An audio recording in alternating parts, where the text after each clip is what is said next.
வந்துட்டு இப்ப இந்த ம். நிபந்தனை போட்டு, நீ அது தயாரிக்காத, இது தயாரிக்காதன்னு சொல்றதுக்கு அதிகாரம் இருக்கக்கூடாது. இது சர்வதேச நாடுகள் வந்து எங்களுக்கு இதுக்கு வந்து உறுதிமொழி தரணும்.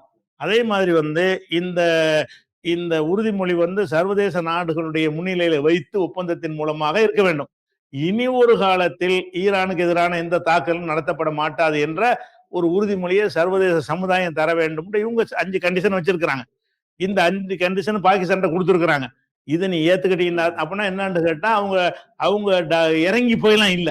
15ஐயும் டோட்டல் ம். ம். நிராகரிச்சுட்டு, நீ நஷ்டஈடு குடுக்கணும். நீ இங்கேருந்து வெளிய போயிரு. அப்படிங்கிற அளவுக்கு போல்டா தான் என்ன செய்றாங்க, அவங்களுடைய கருத்த சொல்லியிருக்கிறாங்க.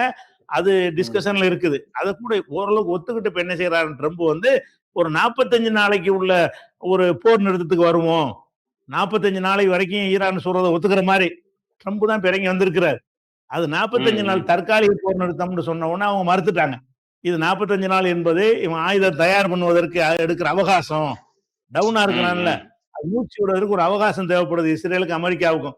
அதுக்காகத்தான் இந்த ம். தற்காலிக போர் நிறுத்தம்னு சொல்றாய்ங்க. தற்காலிகத்துக்குலாம் ம். வேலை இல்ல. சண்டன்னு நிப்பாட்டணும். இனிமேல் எங்க பக்கம் நீ வரவே கூடாது. அப்படி ஒரு ஒப்பந்தத்தை தவிர 45 நாள் போர் நிறுத்தத்துக்காவது வாங்கன்னு கெஞ்சுறாரு ட்ரம்ப். அந்த 45 நாள் ம். எதுக்குன்னா அவகாசம். ஆயுதங்கள திரட்டுறது, ம். தயாரிகள் இறந்து போன ஏவுகணை எல்லாம் அதான், ரெடி அதான், பண்றது. அதான். அதுக்கு நாங்க இடம் தர மாட்டோம். அப்படின்னு சொல்லியிருக்கிறாங்க. தற்காலிக போர் நிறுத்தத்துக்கு அவரு சொல்றாரு. இவங்க ஒத்துக்கிறல. நிரந்தர போர் ம். நிறுத்தத்துக்கு 5 கண்டிஷன் இவங்க போட்டிருக்கிறாங்க. அத ஒத்துக்கிட்டா ம். நாங்க நிப்பாட்டுவோம். இல்லன்னா அடிச்சுட்டு தான் இருப்போம். என்னன்னா அவங்களுக்கு வந்து ம். அமெரிக்கா வந்து அங்கேருந்து வந்து அடிக்காவிட்டா கூட, இவங்க இஸ்ரேல் அடிச்சுக்கிட்டே இருக்கணும். இவங்களுக்கும் அந்த மாரியான சக்தி ஈரானுக்கு இருக்கா இல்லையா? அந்த போர் நிறுத்தத்த நீங்க ம். ஒத்துக்கிறலன்னு சொன்னா, இஸ்ரேல செல்லடை ஆக்கிட்டு தான் இருப்பார்கள். அது ஒரு விஷயமா இருக்கிறது. ம். அரபு நாட்டுல உள்ள ராணுவ தளங்களை எல்லாம் கம்ப்ளீட்டா வந்து அழிச்ச மாதிரி என்ன செய்றாங்க, எல்லாத்தையும் அழிச்சுக்கிட்டு தான் இருப்பாங்க. ஆமா.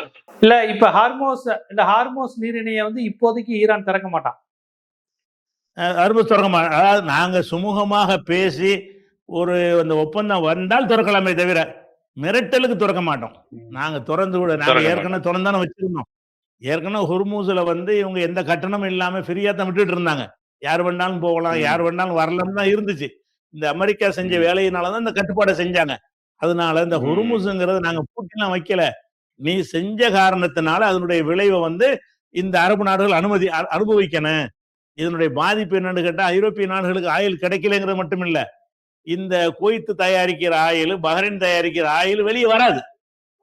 நேரடியா ம். பாதிப்பு ம். அவங்களுக்கு. அந்த பாதிப்பு அமெரிக்காவுக்கு முதல் பாதிப்பு.